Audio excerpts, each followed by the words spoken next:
What's up, Nole Nation? Welcome to another episode of Plant the Spear podcast. Michael, it's the offseason in full swing, my man. We got a lot to talk about. We got guys coming in from the portal. We got guys returning to the roster, guys leaving the roster. The coaching staff has pretty much been finalized. And I know we're focused on 2025 already.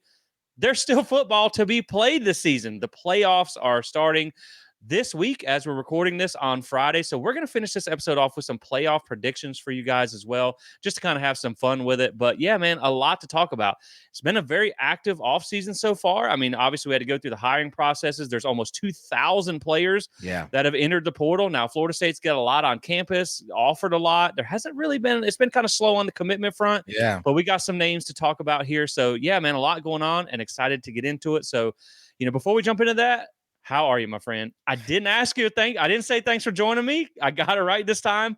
But how are you, my friend? Oh, I love it, Jesse. I'm doing great. I'm doing great. Yeah, we got into the off season. We're really excited. News were flying in left and right. We couldn't even keep up with all the news, and then it's just kind of come to a really slow halt. As the portal season. I mean, I think we have one more full week, I believe, of the portal being open. And then, of course, we'll get the next portal season that comes after that. And so, yeah, it's been really quiet on that front as far as Florida State's concerned. So, am I worried? I'm still giving us some chance, but I think, there's been some things that have happened, and I can't wait to get into this episode. Yeah, I think it's been like we thought there was going to be a flurry of commitments, right? Correct. And then, you sent me an article the other day. I think it was like Minnesota has 10 commitments already from the portal. Now they're all 3-stars, but like you thought maybe we would see this kind of move along a little bit faster, and you've seen them miss on some people, frankly. That's and right. so, of course, we don't know the background of why. Right. Maybe they didn't want them or they were asking too much or whatever. But yeah, I think that it's been not as fast as you want, but you also want to see them vet players very well. They had to finish the hiring process with the coaches so they could vet some of their guys too.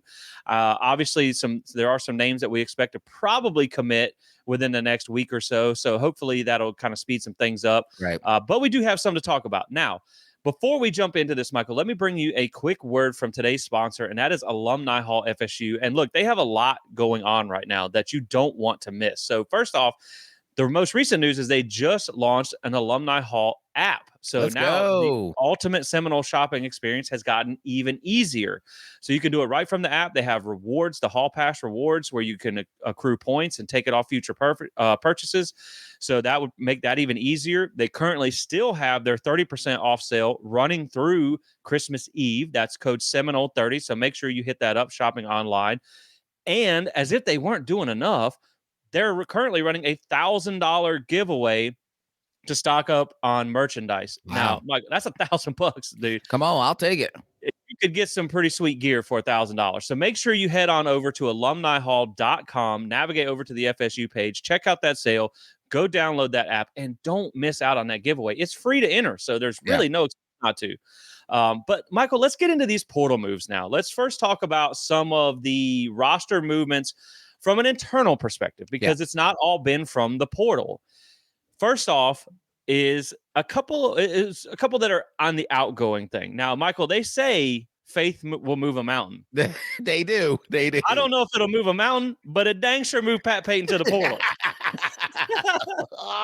He can loaf right onto that portal, baby. Exactly. It's a slow walk to the portal, that's for sure. But he's making his way there. And so, this is one, man, like we don't ever want to come on here and trash a kid. Correct. And I will say that personally, I had very high hopes for Pat Payton this season. Now, obviously, I think we were all concerned to see, like, what can he be without having Jared Verse on the other side of him? And I posted something mid-season on social media where you could tell the numbers that he posted were nothing compared to when he had Jared Verse, when they had the kind of game plan for him. And so I thought he was going to have a great season. And his production wasn't the worst, right? It wasn't as bad as I thought it would be. But for the money that he was getting paid and the effort that he was putting into the season, I think that's why I don't know that there's a single FSU fan that's going to cry a tear over this one. No, no, I agree. Listen, Pat Payton was an electric and dominant player in 2023 on the opposite side of Jared Verse.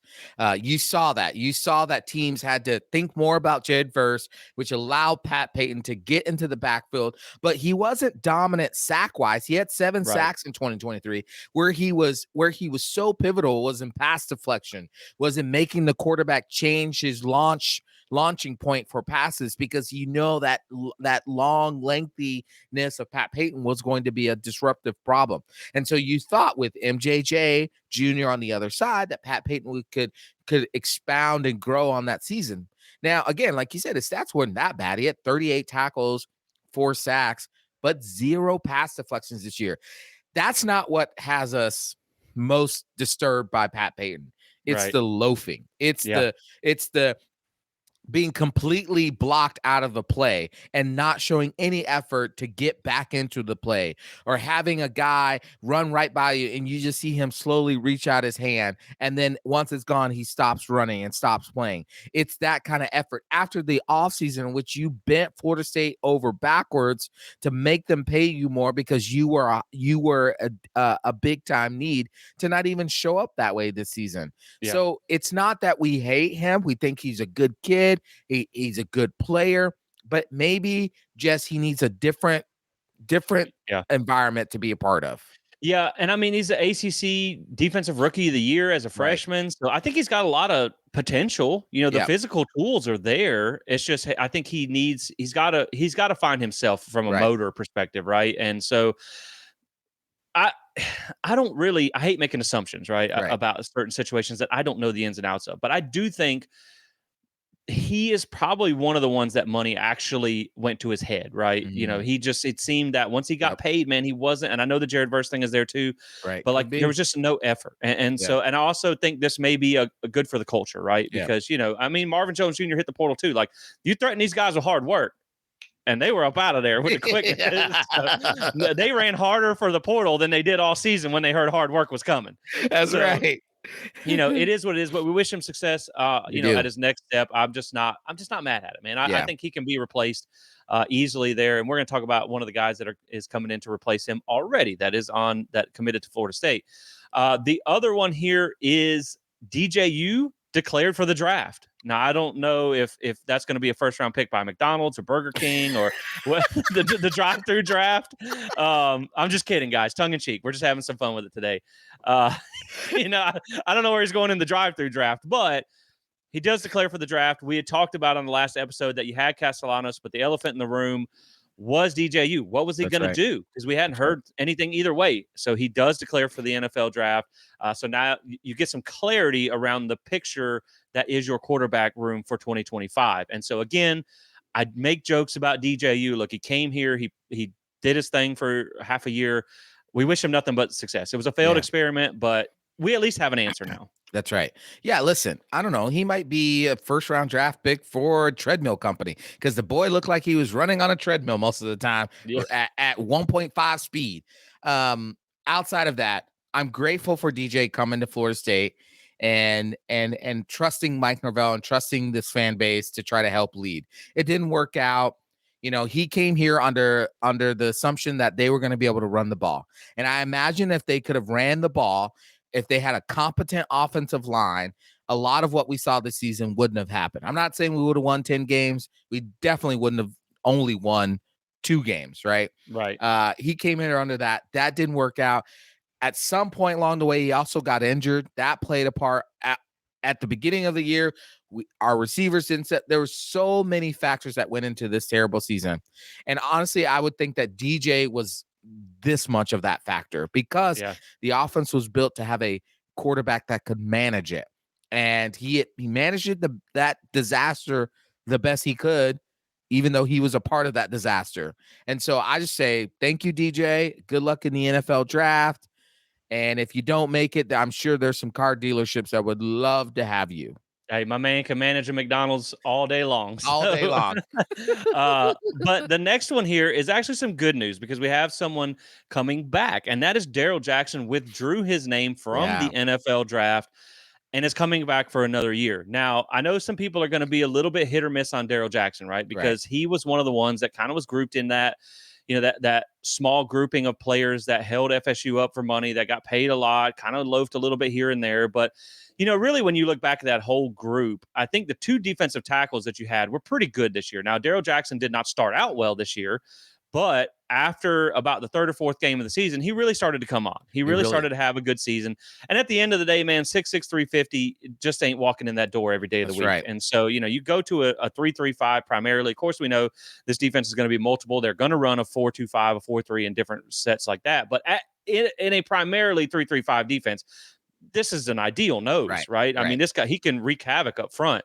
And he was actually one of the better guys, better interior defensive linemen in the country. And so I went to look it up because I know, again, like I said, people aren't going to, Daryl Jackson, I understand why people have those feelings, but he was 33rd in pass rush grade last year of 236 defensive tackles in the Power Four. Yeah. He was top 10 in sacks, top 10 in hurries, and his pass rush production was tied for 6th. His pass rush win rate was tied for 6th. And he was his run defense has got to get a little bit better. And I feel like that's probably why he's coming back, because, Terrence Knighton can help him with his NFL draft stock. They said they had some conversations, basically the second he hit campus to try and get him to come back. Right. So you got some things to improve, but you got a good player to work around. And so I am excited to have Daryl Jackson coming back, because you just don't have anything else, man. That's right. Like, that's the problem. Like, you have Daniel Lyons, who I feel good about. You have KJ Sampson that we saw some flashes in spring, but really nothing during the season. Right.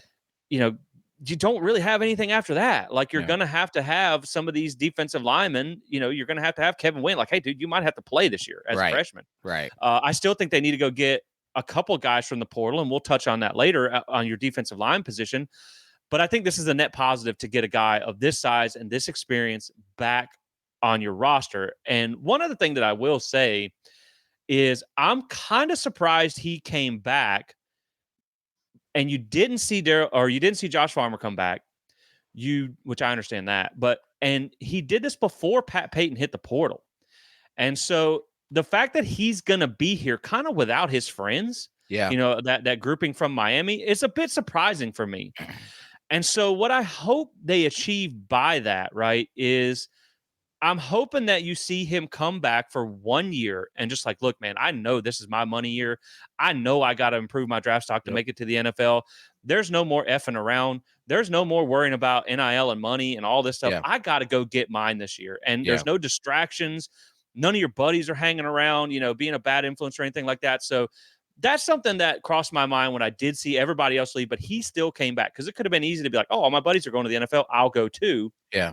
But it's good news, man. And I think this is going to be good for the interior defensive line for sure. And I will say this, I'll kick back to you, but I think it also reduces your desperate need for a defensive tackle, so you don't have to overpay. Correct. Which I know we'll talk about with the kid that came from UCF that we entertained there for a little bit. So you still need somebody, but now you're not like, oh my gosh, we got it. You're not playing musical chairs now. You don't have to have somebody. Yeah. Well, I think it was Coach Potrose, Terrence Knightley, for those who don't know his nickname, Coach Potrose. I think he said in his press conference that, Daryl Jackson was priority number 1 when he got here. Yeah. Was to begin to spend time with him and see if they could potentially re-recruit him back to Florida State. Now, you could argue that maybe he's coming back because he didn't hear the NFL draft grade. Maybe somebody said, hey, you're a day 3 pick. You should go back to school. Maybe that it. Whatever it is, I do think it's a good thing that he's coming back, because like you said, that for the first 2 kind of 3 games, it was like, what happened to this dude we talked about in the practice reports? That was like, they literally had to take him off of practice so they could run the offense. Where's that guy at? Yeah. But then like you said, you started seeing him really come on the season. I think there's no game more that epitomizes what a player could be at the best of his best than how Daryl Jackson played against Miami. I mean, he was a one machine wrecking ball in that game for sure. I guess you could also say there's no other game that epitomizes how low he can go when you watch the Florida game, when he basically had DJ Lagway in his arms and let him somehow get out of that tackle. That's also a fair point as well too. But I agree to you. I also think that this is a good thing for him to come back. I think he can anchor that line. And then, like you said, I think the other big part of this is that you don't have to go into the portal, overpay, or be super desperate. You can take your time. You can scout well. You might even get someone who may not be better than Daryl Jackson, but be closer enough and get at a little bit more of a discount. Yeah, and I mean, I think it's going to be good for him too, because I mean, even then, you think back to last year, and Fabian Lovett was a guy who went as Yep. an undrafted free agent, and I Yep. think he's just as good as Daryl Jackson. So, yeah, I think that's overall a net positive, mostly because it's a position of need, and Yep. you needed help at defensive tackle Yep. in the worst kind of way. So this is big for that as well. I mean, if you're looking at a 3-3-5, I think you get one more guy, you're probably good. But if you have Yeah. to expand out to a 4-2-5 or just an even front, you're probably going to need at least 2 or 3 more defensive tackles that you feel you can rely on. Yeah. Now, another name that come back is Omar Graham Jr. removed his name from the portal. I like this as well. You know, OG. this is like that meme where it's like, the guys drinking champagne. It's like, can you imagine we were ever here or Exactly. whatever? And it's like, I would have never in a million years after that Boston College game, after that Georgia Tech game, thought that I would be excited to see Omar Graham Jr. Mhm. remove his name from the portal. But by the end of the season, man, he was Man. one of the better names Yep. at linebacker. And so, you get him back. Juice Cryer has announced that he's Yep. coming back, which will be coming off an injury. And then you got Blake Nicholson to work with too. We're going to talk about the portal addition that they added at linebacker coming up here in just a minute. But yeah, man, I think it's a net positive again to get Omar Graham Jr. back along with Juice Cryer. So now you actually have a decent little linebacking core to work with. Yeah.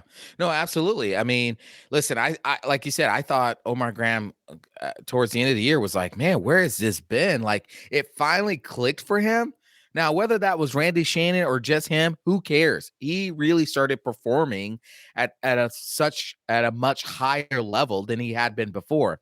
And so getting him to be able to come back, switching over, I know we'll talk about the new linebacker coach there, and then playing in this 3-3-5, multiple front, multiple defense, I think is going to be even more helpful for him to grow in. My only hope is that because of this new, maybe some of the terminology and stuff like that, that it doesn't set him back. And now we're back to the old OG. I like the new OG. I like the way he performs and plays. And so I'm really grateful for that. Again, Blake Nicholson being back, Juice Cryer being back, Sean Murphy being gone because he was useless. Man, what an overpay for nothing. Yeah, literally nothing. Literally nothing. Yeah. And so obviously, since the last time we talked, we basically said that Thomas Castellanos was going to be the guy if Right. if the stars all aligned, everybody was, friendly with everybody, that we expected him to commit before he left campus. Right. And he did. He did. So Thomas Castellanos is officially what, by all signs, your quarterback for 2025. Right. And, Michael, now that like I've stewed on it for a little bit, I still don't know that he would have been like my number one choice. Right. But the more you stew on it, the more you're like, okay, well, I see how this works based on the system that we're going to be running and, all that stuff. And we shared a lot of thoughts on him in that last episode. So you can also go check that out as Right. well. But I do want to share a couple more things here. And I think that one of the things, when you look at how he's going to be used, I think Thomas Castellanos is a great fit for this offense. And I think Gus Malzahn knows that. Right. He knows this is his guy. He knows what he's capable of. And so I think he can make it work. And I think there's two aspects really that you got to look at here. And that is what Gus said in his introductory press conference. And that is they want to run the ball downhill and they want to throw it vertically. So they want to push the ball downfield. Yeah. And when you look at running the ball, if this tells you kind of why they took Thomas Castellanos Yep. for the quarterback, well, he was number 2 in rushing yards among quarterbacks and tied for first among quarterbacks with rushing touchdowns in 2023, the Yeah. year he had the really good rushing season. The only one he was behind was the Heisman winner, Jaden Daniels. Yeah. So you can see, man, he was one of the most dynamic rushing quarterbacks in all of college football in 2023. Well, in 2022, UCF's quarterback, John Rice Plumlee, was second in the country in rushing by quarterbacks and tied for 6th in touchdowns. So just going back and kind of looking at how they use quarterbacks in the Gus Malzahn's offense, the stat website that I use goes back to 2016. But just even at UCF, I mean, their quarterbacks had, over the last couple of years, 651 rushing yards, 6 touchdowns, 609 yards, 6 touchdowns, 982 yards and 12 touchdowns, and 321 and 6 touchdowns. So you can basically see that if you're a quarterback in Gus Malzahn's offense, you're going to be running for probably 500 plus yards and around 5+ touchdowns a season. And even going back to Auburn, 388-7, 152-1. That was with a very immobile quarterback. I think that was Stidham's year there. 496 and 10 touchdowns, 380 and 5 touchdowns, 637 and 6 touchdowns. So when you see how they use the quarterbacks in this offense, I think it makes perfect sense to go get Thomas Castellanos. Now, the biggest thing for me is how durable he's going to be running the ball that much. So I think you need to have a good, solid backup situation, whether that's Brock Glenn, whether that's Trevor Jackson, or maybe someone else. I don't think they're going to go get another quarterback. But I do like what he brings from that aspect because he is a dynamic runner. And then I think the question mark comes with the throwing the ball part, right? That's where everybody's focused. Like, can he be the guy? And I will say that Gus mentioned they want to push the ball vertically. Yes. And so I went and looked at some numbers here from last season because Castellanos' passing got better in 2024 and his rushing got worse. But again, it was a product of the system in Bill O'Brien's pro-style offense where they really didn't let him do what he was designed to do as a player. Now, I'm not saying Thomas Castellanos is perfect, and I'm not even saying that he's Jordan Travis. But when you look at his downfield passing numbers last year, comparative to Jordan Travis, they're not bad. So when you look at passes of 20-plus yards, in 2023, Jordan's his best passing year was 2022, but the most successful year on the field, Jordan's completion percentage was 31% on passes of 20-plus yards, 31%, 591 yards, 10.2 yards per attempt, 3 touchdowns, no picks. Last year, Castellanos had a 39.4% completion percentage, 504 yards, 15.3 yards per attempt, and 6 touchdowns and 3 interceptions. That's not bad at all, man. So like you have some things to clean up as far as the little bit of interception issues there.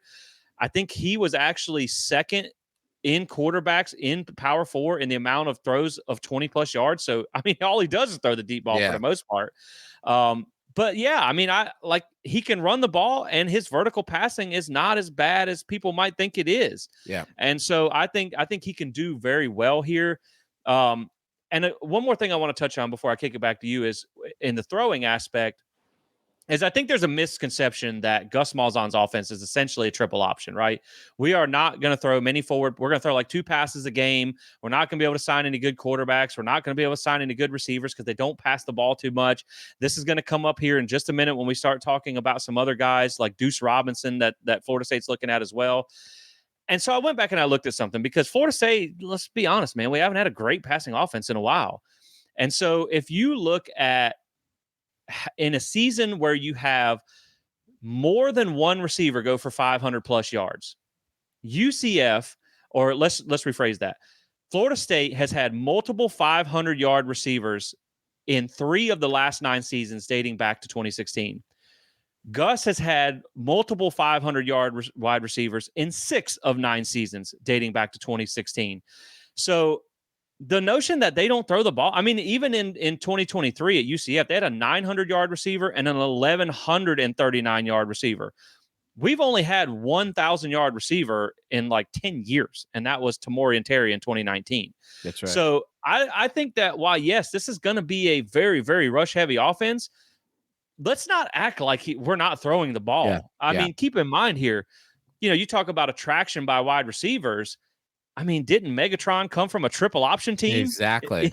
Calvin Johnson came from Georgia Tech when they were running triple option at a 1,200-yard season. So the more I stew on it, the more I look into the numbers, the more I'm like, okay, as long as he can stay healthy, I can see how Castellanos can make this offense move. Now, how that translates to success on the field, because, again, Jordan, and the other thing to keep in mind, too, is Jordan was throwing to Keon and Johnny.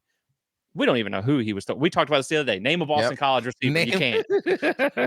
And so I think at the end of the day, if between Gus and Castellanos, if you can have a top 10 rushing offense, which they did at UCF on the regular, if you can have a top 20 defense, because I think we mutually love these defensive hires and good special teams play, man. I mean, you never know. That equals wins. So it does.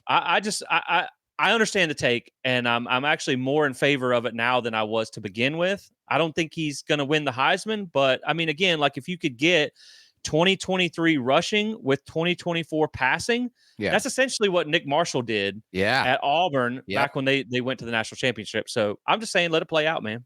Yeah, listen, I'm going into the season next year with the mentality I've said from the very beginning when this was speculative, when we were just hearing whispers that TC might be the quarterback, is let me see it on the field. Let me see it on the field. Let me see if he can put together both the 2023 rushing and the 2024 passing. I do think the more and more I watch Gus Malzahn offenses, I do think he can actually thrive in this kind of offense because it highlights a lot of his strengths and it limits a lot of his weaknesses.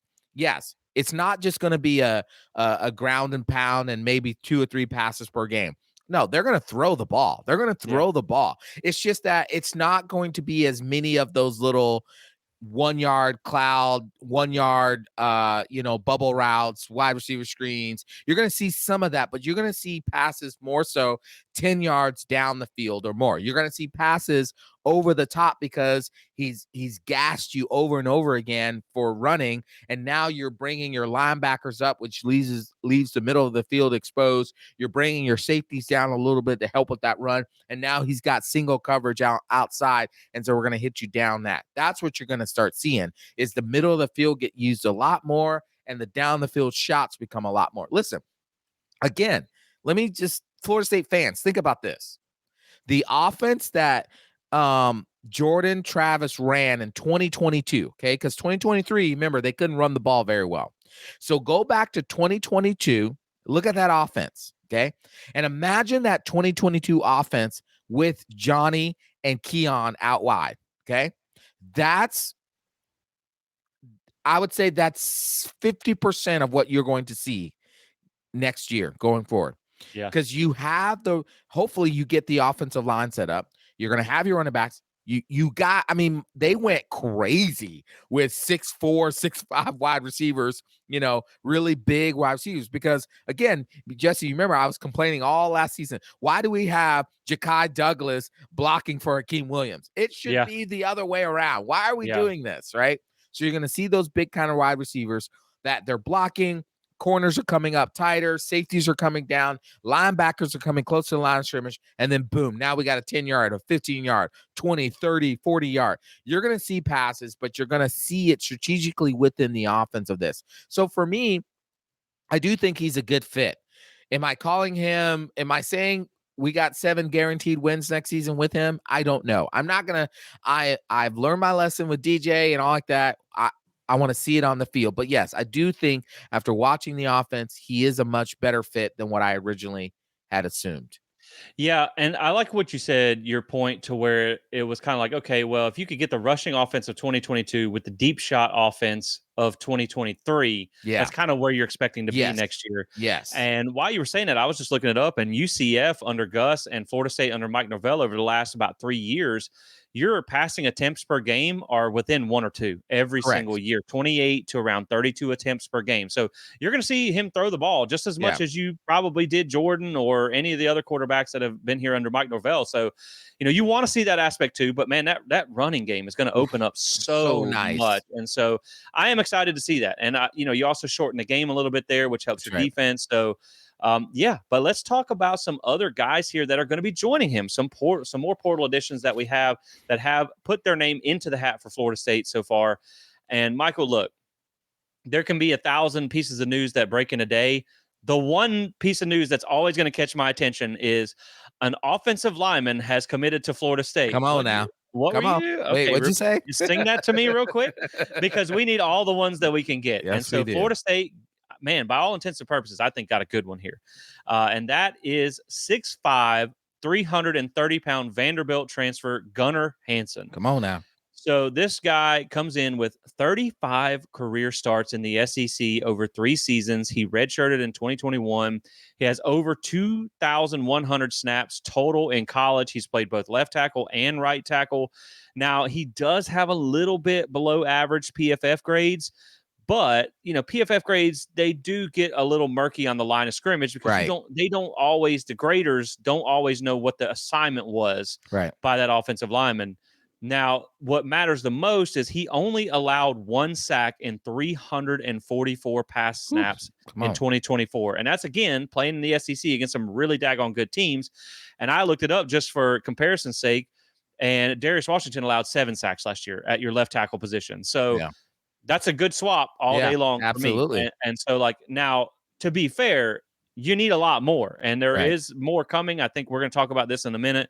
Another name to be on watch for commitment on an offensive line. But, again, man, you're talking about the one thing I like about this guy more than anything, other than the experience in the SEC. I love that, but Yeah, you get a freaking true offensive tackle for that's once, right. man. Like, we Not the got switch knife stuff. right. We will play a guard at tackle with the best of them, man. We have 1,000 interior offensive linemen and like 1 tackle, Yep. and who's never played, and that's Lucas Simmons. So I love that you got a guy that can be plug in day one starter at one of your tackle positions, whether it be right or left. I think it kind of depends on how things shake Yeah. out with the rest of the portal where you want to put him. But man, 6'5, 330, 35 starts in the SEC, over 2,000 snaps of experience. Man, I'm all for it. And he's played against some really good defensive lines, Yes. right? I Yeah. think that's super important. He started, this is not like a Porter edition where maybe he's played in like a game or two for 20 snaps. No, this guy's got 35 games under him. He's got decent experience against really good defensive line. And he comes in to like you said, he's a true tackle. He's a legit tackle. That's what he was bred for. He was made Yeah. for.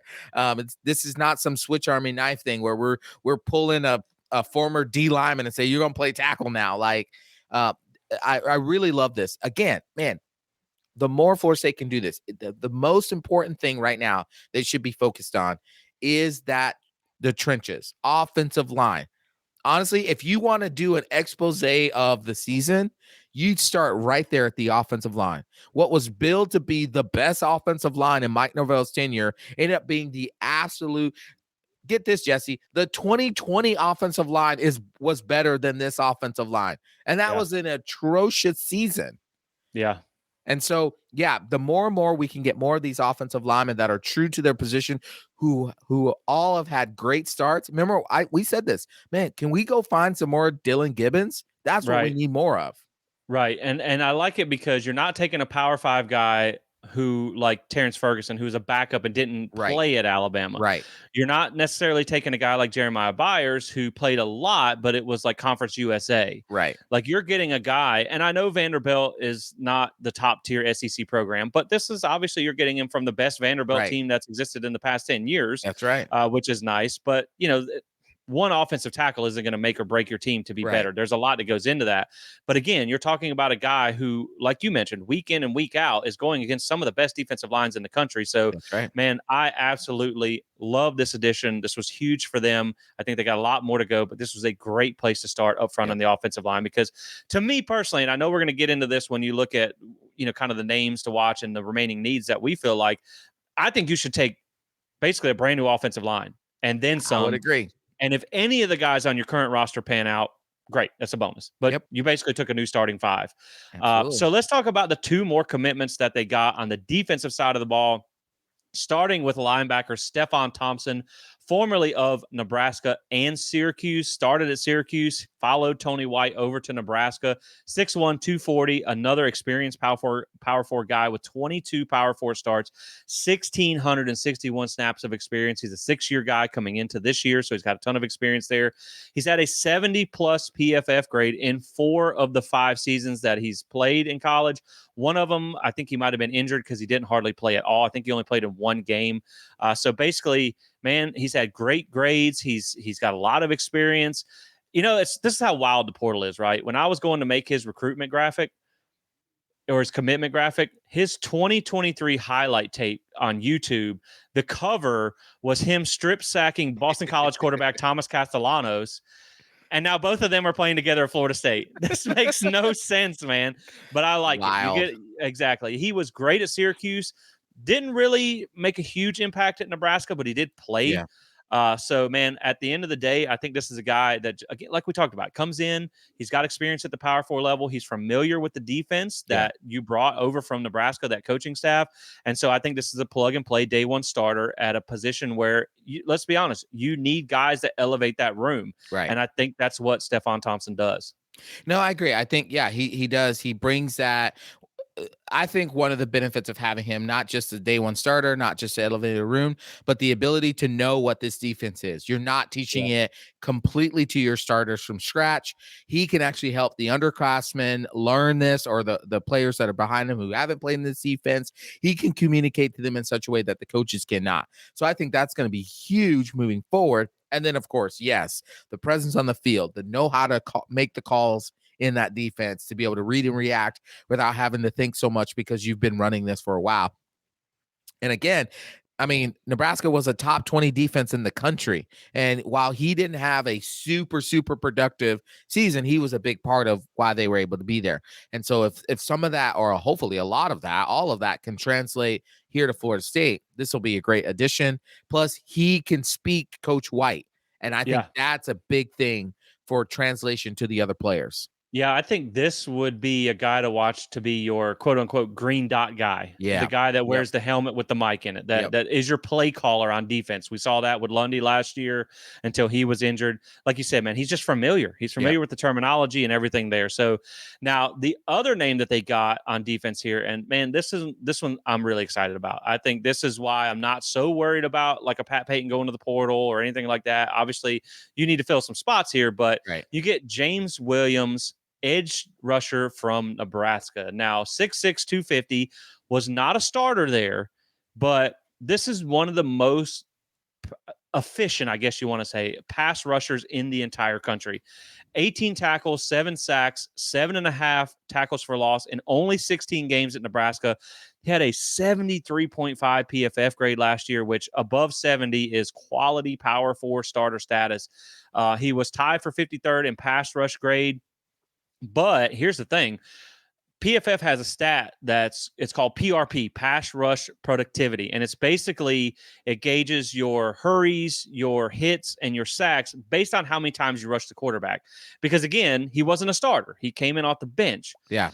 When you look at kind of the workload adjusted, which is what that is, in a Power 4, he was ranked 3rd in pass rush production. 3rd. Wow. So, like, I really, really like this kid. We kind of thought he was a lock to come here anyway because of his close relationship with Terrence Knighton, the defensive line coach.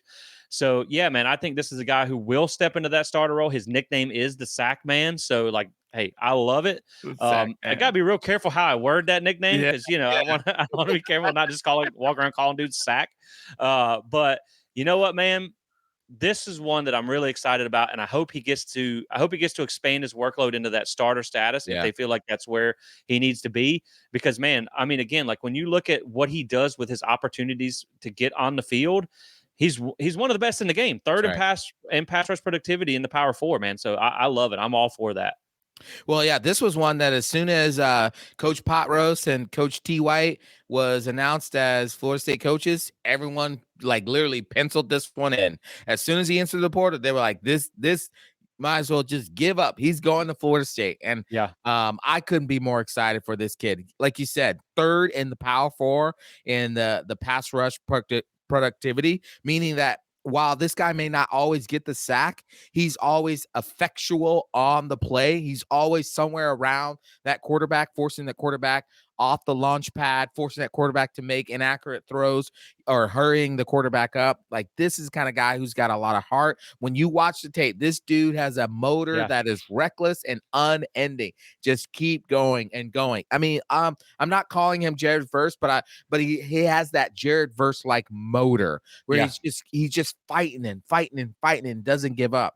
And man, Jesse, I don't mean this in a just a bad way, but isn't it time for us to get that one just crazy white dude on the defense that's always wrecking stuff? And we get mad as Florida State fans, like, where does dude come from? Now it's time that we got one, and I'm really excited about that. Oh yeah, I mean, this is like you said, man. It's been a while since we've kind of had that. I was trying to think about it. That's why I was trying to stall Yeah. in a little bit because you were talking about the white havoc creator or whatnot on their defensive line, and I was like, man, I know we had one a while back. I can't think of his name, but it's Bjorn Werner. Bjorn Warner, Yes. So yes. like, give me another one of them guys. Yes, NFL yes. draft pick type of guy. So yeah, man, I love the addition of James Williams here. Now let's move on to some more names to watch and some more remaining needs from what we feel. I mean, they Yeah, still got a lot to go. Like, I think you probably still need 10, 15 guys left. You still got a lot to take. yeah, And there are a few names that they didn't get. Like, they didn't get the Jamari Butler kid yeah, from Nebraska. But, man, I think people are making too much out of that. Like, when you actually go back and look at his production, I mean, I don't know what he was asking, yeah, but it was worse production than Patrick Payton. yeah, yeah, And then the Prince Will kid, like that would have been a nice get, but yeah. his brother's literally at Ole Miss, and Correct, Ole Miss is a big NIL player. correct. Sounds like they're tampering with rosters and stuff now. Of course they Lane is are. really trying to cheat to win some stuff. Like, hey, Mike, pay attention to that. Let's start Yeah, cheating a yeah, little bit yeah, more. yeah, And so yeah, man, I think that was there's some that are going to come and go for reasons we don't know. yeah, But I do like some of the names that they're getting so far. And so when you look at a couple of names to watch here, I think the first one to announce is Adrian Medley, UCF offensive lineman. He is one that has been crystal ball to Florida State. There's also the Caden kid offensive lineman. His last name's drawing a blank on me right now, but he's actually visiting FSU, I believe, right now. yeah. That would be another one to look at there. And then Deuce Robinson, wide receiver Yes, from USC, it's the 6'6" big one. kid, legacy. Pretty much, I think 247 put in a crystal ball for him today. All signs point to as long as things are good with FSU, Yep, as long as there's mutual like there, which sounds like the relationships are yep, good. Obviously, being a legacy helps. yep. I think you're going to get him. And so we just talked about it. Like, what is the attraction? Well, again, man, you can be that big play guy for them when they want to push the ball vertically. Again, That's think right. about Calvin Johnson at Georgia Tech when they were That's running the right. triple option. That's You can right. be that guy for them. And especially at 6'6", we just signed a 6'7" guy from the JUCO that can be an immediate contributor. We That's also right. signed a 6'5" guy who maybe he contributes this year. He's actual true freshman. Right. But man, the size they get at wide receiver, and is also big for blocking on the outside. That's So, right. 6'6", I think he's around 200 pounds. I know some people would like him as a tight end, but, maybe you get one of them hybrid guys that can do a little bit of both. But those are some names to watch. I think from my perspective, I would still like to see them add at least 2 to 4 defensive linemen. Yeah. I think you need Yep. at least 2 more interior guys. And now that Pat Payton's hitting the portal, I would really like, with Marvin Jones Jr., I would really like to have kind of a day one starter type defensive end. Like, I Right. think you have a plethora of guys who have potential, Yep. but it would be nice to see one more high level defensive end get brought in here. I wouldn't hate one more linebacker. I think we're probably good at linebacker, but if you had like a proven producer, Yeah. for depth reasons, maybe I wouldn't hate that. I think you could forego that if it meant, putting that money towards something else. On offense, I would bring in 4 to 5 more offensive linemen. Oh yeah. I would throw Absolutely. as many bodies as you can at this. Like I said, man, I would bring in your starting 5 plus 1, maybe 2.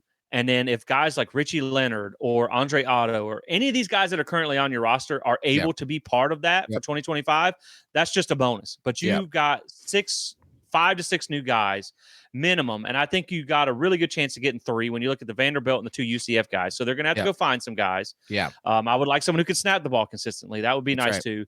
And then I would look at 1 to 2 wide receivers. I think that's where Yep. you're at. I don't think you need any DBs because Shaheem Brown is No, coming back, yeah. maybe an experienced game-changing safety. But other than that, man, that's kind of where I'm looking at. So give me any names to watch if you have any, and then where you think they need to add some more from the portal. Yeah, I think with names, I know that wide receiver Omega Blake Yes. is currently on campus right there. Man, wouldn't it be great to get him? Because then you'd be like Omegatron, like that would be really cool nickname for him. I think he's somebody to watch too. I think the vibes I've heard or read is that things are going well, so that could be a potential commitment. I also think Adrian Medley. Did you mention him? Yes. Yeah. The UCF guy. Yeah. So I think, I do agree that there needs to be at least I mean, 3 at minimum, but I'd take 5 more offensive line because you just need as many bodies as you can to see, what is going to be your best starting 5. Right. I do think if you can get another linebacker, Tampa Bay, not Tampa Bay, Tampa Bay's head coach, his son was on campus visiting Troy Boyles from Georgia. I do think he played a little bit last year. I think if you can secure that just gives you another body there.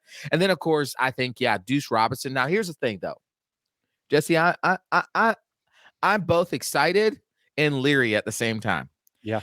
I'm leery because legacy recruits have not worked out very well here at No. Florida State recently. Mm-mm. Obviously MJJ Jr., Julian Armello. Like you've seen some of these players, Lamont Green. You're like, we've just not had a lot of success with like these really great parents that played here, and then their kids come in and it's like, it's just really been disappointing.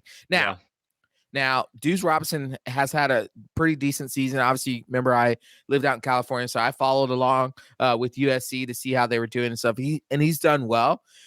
Could he thrive in this offense? Absolutely. And I know his dad is really hoping that he'll choose, just from what we've heard on social media, he's really hoping that he'll choose Florida State. But I would be lying if I didn't tell you I had a little bit of concern about this one as well too. Yeah, no, I can agree with that. And even when I went and looked him up, he has a 50% catch rate and like 33% on contested catches at 6'6". So Yeah, I don't think he's Megatron coming in, right. but I mean, I think he gives Could he you a be? guy that, Yeah, right, that he has that potential, he has the size, and he's played at the Power 4 level for 2 years. yeah. So I do like that as well. Obviously, when you look at USC, they didn't have great quarterback play last year, in his biggest workload year. So we'll see how that goes. But yeah, I mean, I think they got a lot to still go in this portal season. Even when you look at like the Vanderbilt offensive tackle, love it. Love There's it. no guarantee that he's going to stay healthy. So I Correct. think you need to take as many bodies as you can because, even with Thomas Castellanos at quarterback, like if you don't fix this offensive line, Right. none of this other stuff matters because Right. it's not going to get any better. You Yeah. have to put everything that you can into fixing that offensive line. And so, I mean, I was gonna say they got a lot to go, but I think so far the pieces that they've got, it may be kind of a slow start, but so far I think they've done well with the pieces that they've got. Yeah, listen, I agree. I think for me, the biggest thing has been, and I've said this over and over again, is that you have to attack the trenches. You have to be like overly disciplined about getting in the trenches because that is where your problem lie. The defense, if you think about it, outside of just terrible coordination by Adam Fuller and getting the players to understand simple read and react defensive schemes, the defense was not bad. The defense had you in almost every game this season. Almost every game. You were in it until maybe the third quarter or so. It was really the offense. Their offense is where it really, really, really let you down. You couldn't run the ball. You couldn't catch the ball. Sometimes you couldn't even throw the ball. Yeah. Yeah. I think I almost think it's as simple. Now, granted, Lord knows we couldn't catch a pass if it was on target. But I would say it's almost as simple as like if you were to swap this offensive line with Iowa's offensive line, you're probably a bowl team, right? You're not probably guaranteed a bowl team. Right. And so if you can just fix the offensive line and get some, a mobile quarterback in here with some experience that can help them out and the defense takes another step forward, man, I think you'll be back to where you need to be. Yep. But like we said, it all hinges on fixing the trenches. And if Right. you don't do that, then it's all for naught, really. That's right. But one of the other things we want to talk about here is talking about the staff and the recruiters and all these guys bringing it in. There have been some final staff movements that we just want to kind of share some thoughts on and touch on because last time it was, well, this guy's been named. We're still looking for this guy. And so just to kind of touch on some of the things here, the final staff movements is John Papuchis will be retained. He's going to go to coaching linebackers, which he did at North Carolina. So he does have experience coaching them.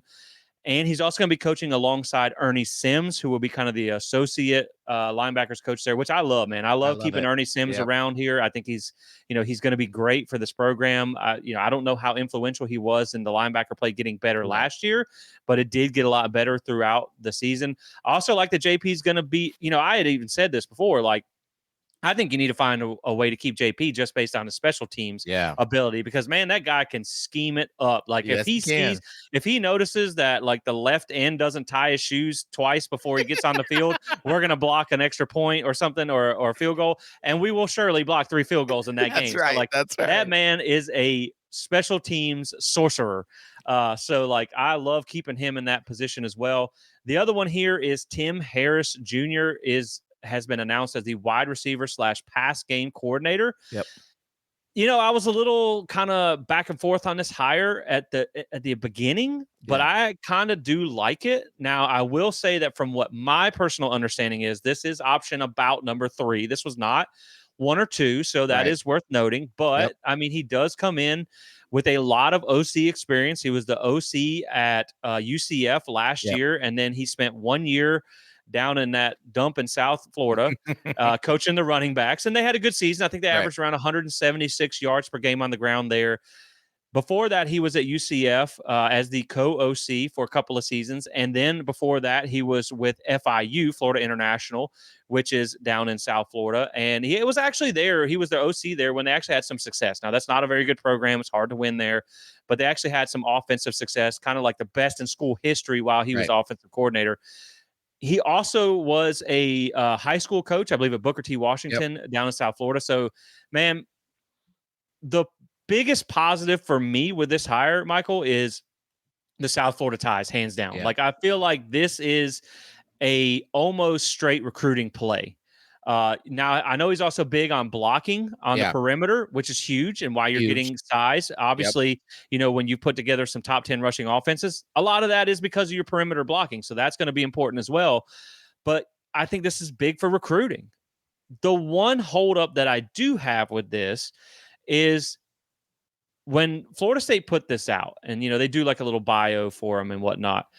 He comes out as being announced as your pass game coordinator, and then they go piece by piece by. Well, they did this rushing offense, and they ran for this, and they rushed for this, and I'm like, shouldn't we be talking about the passing success for our pass game coordinator? So, he's only coached wide receivers 1 year, and that was last year at UCF. So that is the only thing that makes me a little bit nervous there. But man, from purely an experience, from a offensive coordinator experience, and from South Florida ties alone, I love this hire. Yeah. I love this hire simply from the standpoint of Mike is saying, I am done getting my butt whooped in South Florida. I'm done. Right. I mean, let's just be real. Let's just call a spade a spade. I hate to even admit this, but Miami has almost locked down South Florida.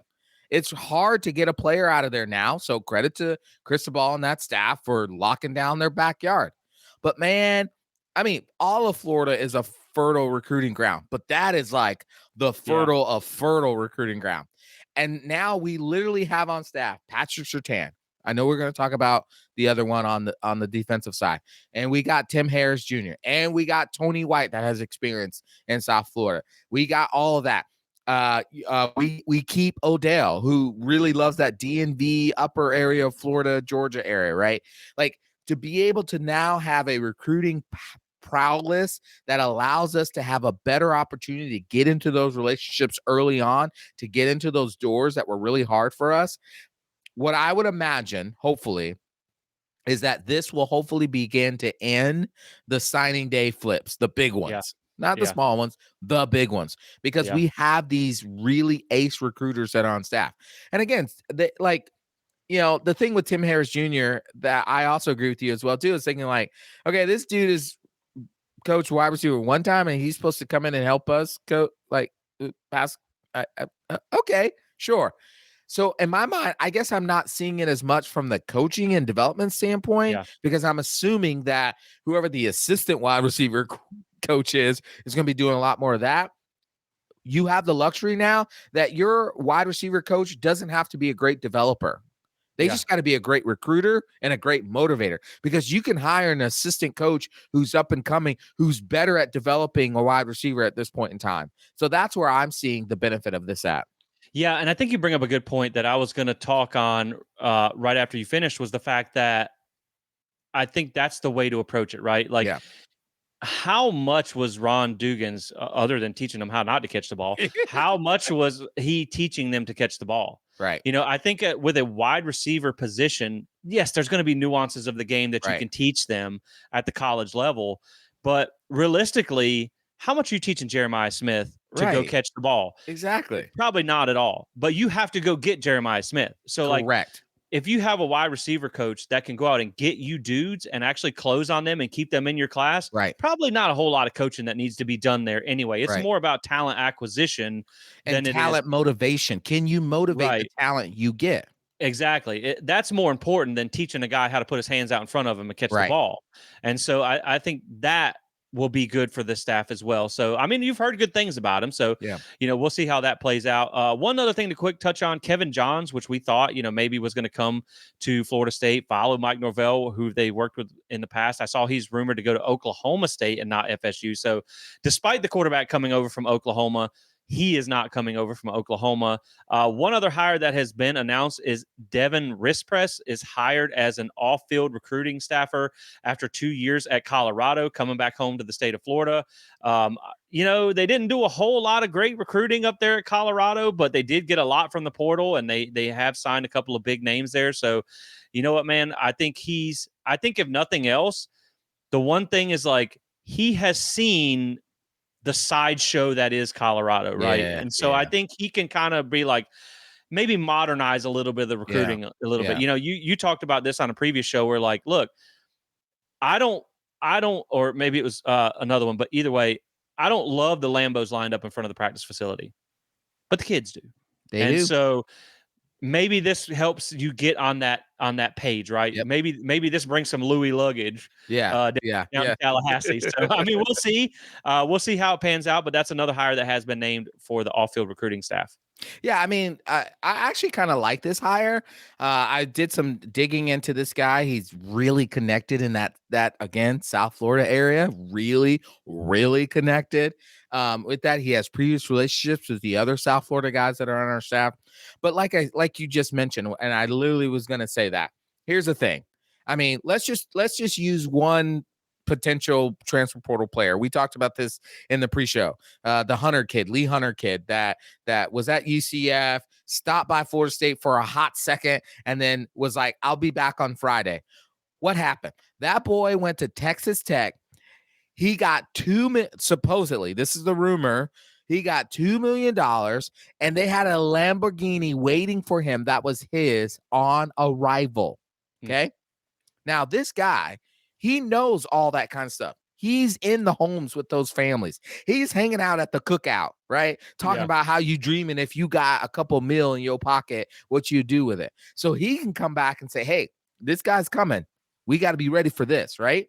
Yeah. And this is the name of the game right now. Like, Yeah. I hate it. You hate it, Jesse. Your grandma's cousin hates it because it's not the college football we grew up on. But this is the name of the game. And if we want to win, we got to play the game, right? We have to play the game. And so, Mike, go get 17 Lambos ready right now, right? Go call up Bojangles and have every piece of chicken fried up, ready to go, right? Like, I mean, do whatever you got to do when these players show up. And I think this is where he saw that at Colorado because they were doing all that kinds of stuff. Yeah. And I think he'll be able to help our recruiting staff and our coaches and our program be able to bring that here to Florida State. Yeah, I definitely think from a whole perspective, you are looking at there has been more emphasis put on recruiting with the hires that they've made and the moves that they've made. But speaking of moves made by head coach, one of the last things I want to touch on before we get into some playoff predictions here is the news came out that Mike Norvell is going to give back through a restructured contract $4.5 million to help Florida State out in this new era of NIL and the house settlement, things that are coming down the line. Now, there are some things here, some incentives in this contract where this isn't quite as generous as it looks because he can basically get all this money back if he gets fired. If he has success, he's going to basically get it paid all the way back. But when you look at some of the other names around the country, Mike Gundy basically fought tooth and nail not to give $1 back to Oklahoma State. Right. Brian Kelly gave $1 million back, from a $10 million salary. And so while the incentives are there, and we can't ignore that, right, Mike Norvell continues to show you that he is invested in this program. And I like, if nothing else, I like the messaging that it sends because, one, he didn't have to do this. Right. Maybe he did. I don't know. I doubt it. Maybe Michael Offord was like, look, those were some expensive buyouts. So I'm gonna need you to pony up some cash, my brother, or your buyout's coming too. But no, I think really $4.5 million was not chump change. And I know he makes $10 million a year. I get that. But I think this shows me more than anything that, one, because it's something he didn't have to do, that Mike Norvell is betting on himself. Yeah. To get this right, to fix Florida State. And he is invested in this program. So it was a cool announcement. Again, like we said, there's some structures in that contract to where he can possibly get most of this back. But again, it's something he didn't have to do, and he's betting on himself, and he's invested in the program. I think it's all in all, it's a good thing. Yeah, listen, I mean, not years ago, a few years ago when the NIL came out, a lot of coaches actually wanted to do this. Surprisingly enough, a lot of coaches wanted to do this, but they couldn't. Now with the House settlement coming up, now they can. And so I think you see that. I think you see the gesture that Mike Norvell is trying to extend an olive branch to Florida State fans to say, look, I know the season wasn't what it was supposed to be. It's a 2-10 season, worst season in school history. I know that I'm the captain of that ship, and so I don't deserve to be driving a Lamborghini. So I'm going to give it back, and I'm just going to drive a really super expensive other kind of car. That's not a Lamborghini, right? Exactly. Like you said, man, I'm in the same boat of like, it's nice. I appreciate it. It does give a little bit of credit to me of saying like, yeah, you see the problem. You're investing half of 1 year's salary into this thing, but just so we all are clear, if the dude got fired next season, he's getting that $4.5 million back. If they win, I think it's above more than 9 games, he's getting most of that money back again. Yeah. Like there's incentive added to his contract to help get that back. So his agent, which is the what's that super agent's name that we all hate? Jimmy Sexton. Jimmy Sexton ain't no fool. He said, Mike, you sure you want to do this? Okay, we're gonna make sure I still get paid. Okay. Yeah. And so it's good. I'm glad he did it. I actually think, Jesse, though, the bigger thing is, I think this is going to come more frequently. I think we kind of talked about this in the pre-show, but I think more coaches are going to start doing this because of the ability to do so, as well as the fact that you're not going to see these massive coaching contracts again anymore. It's going to be few and far between of a coach making $10 to $15 million a year anymore because of the fact that schools now have to pay these players out of their own pockets instead of boosters. Yeah, and with the way the roster management goes, I think you're going to see them move more to an NFL model where the coach makes a couple million a year, and then you have a GM that comes in and makes $1 million or so a year to help you manage things. That's right. But I will say the one thing about Mike Norvell is he does have a history of this. Him and his wife are Bowden Society members. That's right. They also, during COVID, Mike Norvell gave back. I think it was close to like $1 million or something. Took a pay cut to help where other members of the athletic department didn't have to lose their job. That's right. Due to lost revenue. So I will give it to him, man. Like, he's a likable guy. It's just, maybe not during football season at some time. Yeah. But, hopefully this is just a good gesture that leads to good things. But the last thing we want to talk about before we get into this, I know it doesn't feel like it, Michael. It feels like the season is already over. Thankfully, it is for us. But there is still football being played. And so the playoff games are starting this week with Indiana at Notre Dame. Little in-state rivalry going on there on Friday night, December the 20th, kicking off at 8 p.m. Notre Dame is a 7-point favorite in this game. Ooh. I think the thing with Notre Dame is like, yes, they did lose to Northern Illinois, but then they pounded everybody since that game. Indiana pounded a bunch of nobodies from the Big Ten and then kind of got their face kicked in against Ohio State. So, like, how close is Notre Dame to Ohio State? Is that what we're going to see, or what are we going to see out of this? The winner of this game gets UGA, so that will be interesting there. They're going to run into a little bit of a buzzsaw. It's not the UGA pass, and I did see that Carson Beck is out for the year, so technically I think they should have to give up their playoff spot if we're going by committee bylaws. But that's neither here nor there. But man, I'm going to say with this one at Notre Dame at night, as much as I love the story of Indiana, I think I'm going to take Notre Dame in this one. Yeah, listen, I don't trust Notre Dame in the playoffs. Let me just say that. Correct. This is huge because I lived in the state of Indiana for 5 years, and Notre Dame and Indiana rarely ever play, if ever, I don't know the last time. I have to look it up. The last time they played. So it's a big game, huge game for the state of Indiana. Like you said, Indiana had a great season, played well, and then went up against Ohio State. Got beat pretty soundly in that game. Notre Dame lost on a walk-off field goal to Northern Illinois, and then after that went roughshod on everybody, like a jilted girlfriend, went crazy and just start beating everybody to a pulp. So I think I'm gonna go with Notre Dame to cover. Actually, I think they win and they cover and they win by 2 touchdowns. Yeah, and if you want to go with history, I looked it up while you were talking. They haven't played since 1991. Come on now. First off, Indiana has not won since 1950. Come on now. And they have not won in South Bend, Indiana since 1898. Oh, come on. So things are not looking too good for Indiana there. Notre Dame is 23-5 and 1 all time. So yeah, that's not looking too well for Indiana, but maybe, man, because they are the Cinderella story there. The next one is SMU at Penn State. Ooh. This is a noon game, but it is a whiteout. It's on Saturday, December 21st. What a crappy waste of a new I know whiteout of a whiteout. Ugh, right, like that kind of stinks. But Penn State is an 8.5-point favorite. The winner of this game gets Boise, so they kind of get the, I'm not gonna say easier path, but it's the easier path. Michael, I'm torn on this one, man. Like, I don't do the ACC cheer. I don't care about any teams in the ACC. I kind of want SMU to kind of pull some upsets here because just the way everybody's kind of trashing on the ACC and all that type of stuff.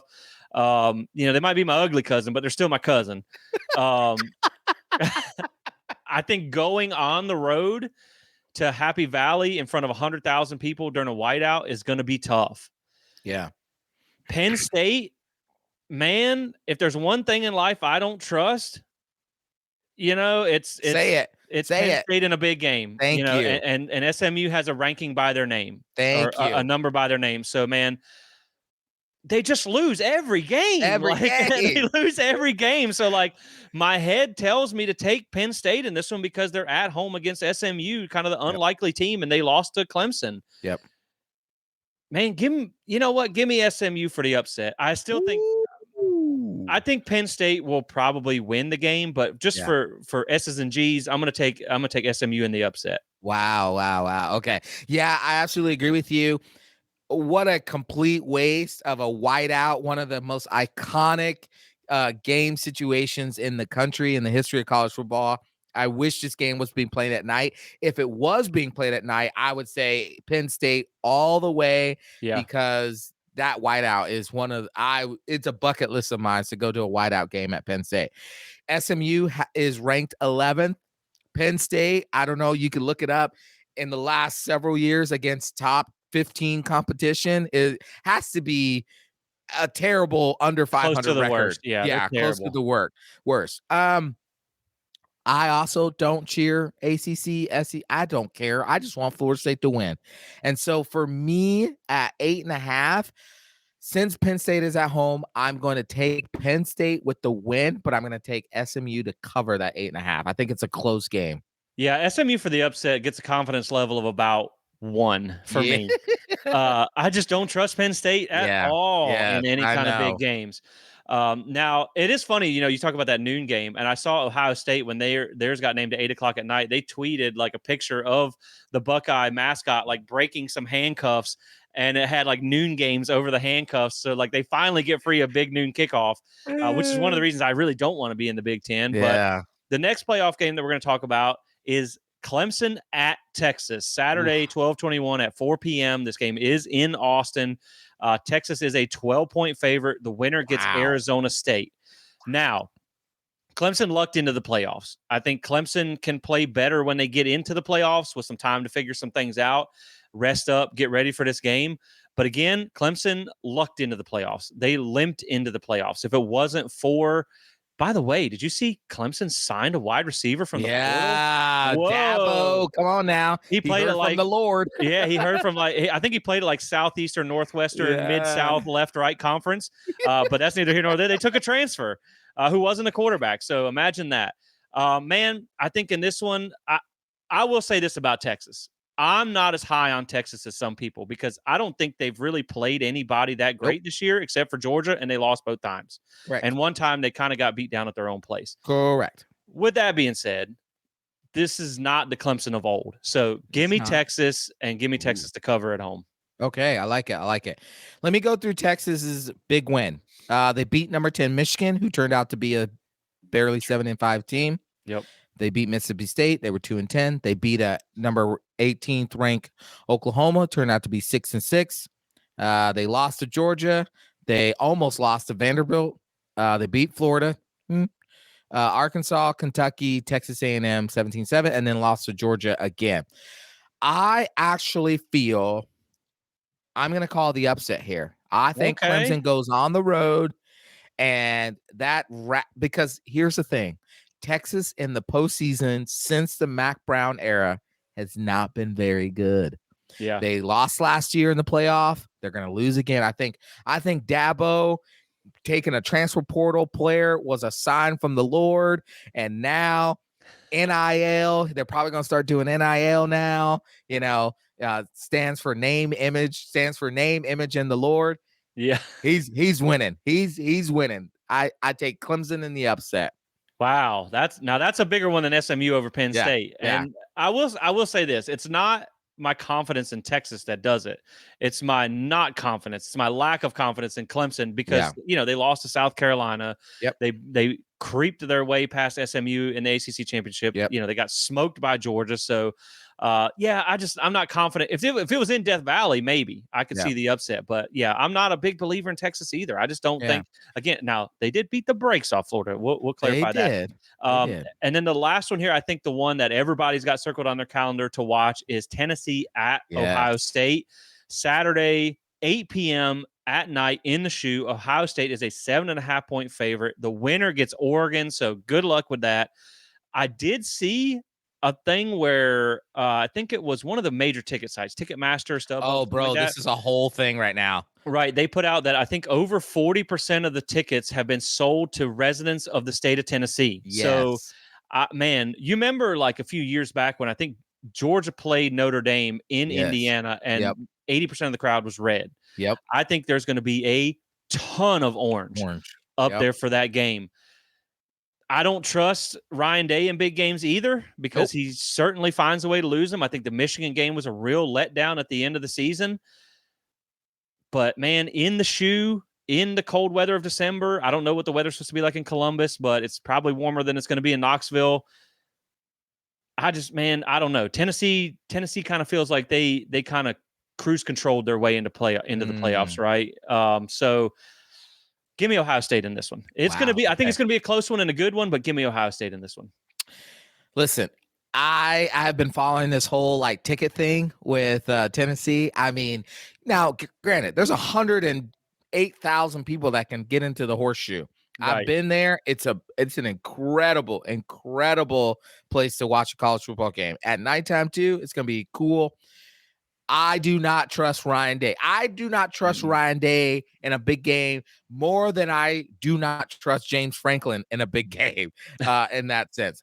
And honestly, if you want to be absolutely real with this, Ryan Day is playing for his job. Yeah. If they have lost 3 out of the last 4 to Michigan, there are fans, and I have friends who are Ohio State fans who are talking about firing him if they do not win this game.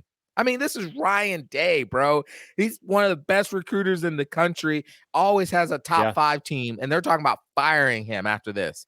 I think Tennessee goes in and pulls the upset, and Ryan Day gets fired after this game. Whoa, that is a hot take. Hot take. We'll see, man. I think after the way they lost to Michigan, and then if they lose in the playoffs again with what they've spent, that $20 million roster, I can see it. Now, I will say this. I did just Google it real fast with the Columbus, Ohio weather on Saturday. The high is 28, the low is 15, and there is a 3% chance of snow. Oh, I might change my pick. So, I mean, not saying that some Southern boys can't go up there and play in that, man, but I think right now with being at home, I know the Tennessee crowd will show up. I know they'll be armed with their mustard bottles in hand and ready to go. But they don't play the games, and so That's right. I do think Tennessee's offense has struggled a little bit throughout the season. So Yeah. yeah, man, I think I'm going to take Ohio State in a close one. Yeah. So that'll be it, man. The next time we record, hopefully we'll be able to get one in before the next round of the playoffs, so we can talk about that with the final four, the lead eight or whatever we're Yeah. doing here. We'll be able to give some thoughts on that, see how our picks played out here. But I mean, it's going to be a good weekend, man. Yeah. I'm excited for it. First time seeing a home playoff game. I Yeah. think they got some good matchups in this one. So we'll see how things play out. Hopefully, we're involved in this next year because I would love to see a home playoff Oh game man. inside Doak Campbell Stadium. That would be awesome there as well. Obviously, we probably will not be recording before Christmas. So Merry Christmas to all you guys out there listening as well. So we appreciate you guys tuning in. Yeah. And Michael, I think that's going to wrap it up for this one, man. Just, a lot going on in the portal. And the playoffs are coming up, so there's not a whole lot else to talk about. So with that being said, guys, we'll call it here. Appreciate you guys watching. Make sure you check out today's sponsor, Alumni Hall FSU. Grab that app. Get that 30% discount with code Seminole 30 and enter that $1,000 giveaway. Look, I don't know if it would be right for me to enter or not because they're our sponsor, but I dang sure wish I could. I might have to like create a name. You know what I mean? Kessie Joker is the win or whatever. Like Kessie Joker. Because I could sure use $1,000 shopping spree for some new gear. But make sure you guys hit that up. Drop a like and subscribe on YouTube if you're watching there. Rate and review on the podcast. We are creeping up on 2,000 subscribers. So we appreciate you guys helping us get there. We just crossed 1,800. So tell a friend, tell a neighbor. We appreciate you guys watching, and we'll catch you on the next one. As always, go Noles.